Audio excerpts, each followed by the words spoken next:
ایسی عورت جس کے بارے میں پہلے ہی پتا ہو کہ یہ بانجھ ہے، اولاد پیدا نہیں کر سکتی، کہ اس سے شادی کرنی چاہیے یا نہیں کرنی چاہیے؟ ایک حدیث سنا دیتا ہوں، اس سے بات واضح ہو جائے گی۔ سنن نسائی میں معقل کہتے ہیں رسول اللہ کے پاس ایک شخص آیا اور آ کے اس نے سوال کیا، انی اصبت امراتن ذات حسب و منصب۔ اللہ کے رسول صلی اللہ علیہ وسلم سے کہنے لگا مجھے ایک رشتہ آیا ہے اور مجھے وہ عورت بڑی پسند ہے، اور میں ہے بھی بڑی اونچے عہدے والی، خاندان والی ہے، تو آئی لو دس وومن ویری مچ، میں بڑا پسند کرتا ہوں اس کو۔ تو رسول اللہ صلی اللہ علیہ وسلم سے کہنے لگا اللہ کے رسول ایک پرابلم ہے، پرابلم یہ ہے کہ انہا لا تالد، کہ she is not able to have children, بچے پیدا نہیں کر سکتی، وہ بانجھ ہے۔ تو رسول اللہ صلی اللہ علیہ وسلم نے اس کی بات سب سنی تو آپ خاموش رہے، آپ نے کوئی جواب نہیں دیا اور اپنا چہرہ دوسری طرف کر لیا۔ وہ تھوڑی دیر کے بعد پھر دوسری طرف آیا اور کہنے لگا اللہ کے رسول میں اس عورت کا رشتہ آیا اور مجھے اچھی لگتی ہے تو میں اس سے شادی کر لوں، بچے پیدا نہیں کر سکتی۔ آپ نے پھر چہرہ پھیر لیا اور جواب نہیں دیا۔ جب تیسری مرتبہ اس نے گھوم کے پھر یہی سوال کیا تو نبی علیہ السلام نے اس کو تھوڑی دیر توقف کے بعد کہا تزوج الولود الودود، تم ایسی عورتوں سے شادی کیا کرو جو بہت زیادہ محبت کرنے والی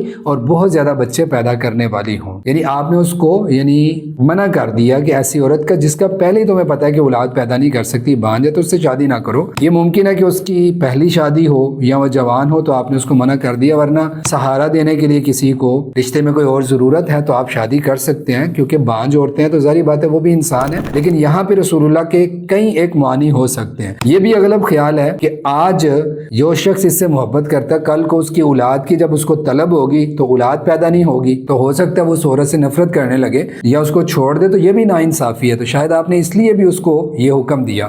اور ویسے بھی شادی میں جو بنیادی مقصد ہے صرف انسان کی شہوت پوری کرنا نہیں ہوتا، بلکہ اولاد کا حصول بھی ایک مقصد ہوتا ہے۔ اللہ تعالیٰ نے فطری طور پر انسان کے اندر اولاد کی محبت رکھی ہوتی ہے، تو آپ نے اس سے منع کر دیا۔ تو نبی علیہ السلام کا یہ منع کرنا بتاتا ہے کہ فرسٹ پرائرٹی جو ہے نا وہ انسان کو چاہیے کہ وہ ایسی عورت کو ہی دے کہ جس کا پتہ ہے کہ یہ محبت کرنے والی ہے۔ اب کیسے پتہ چلتا ہے کہ محبت کرنے والی ہے؟ یعنی اس کے خاندانی اعتبار سے، خاندان اور حسب نسب کو دیکھ کے پتہ چلتا ہے کہ ان کی عورتیں کیسی ہیں۔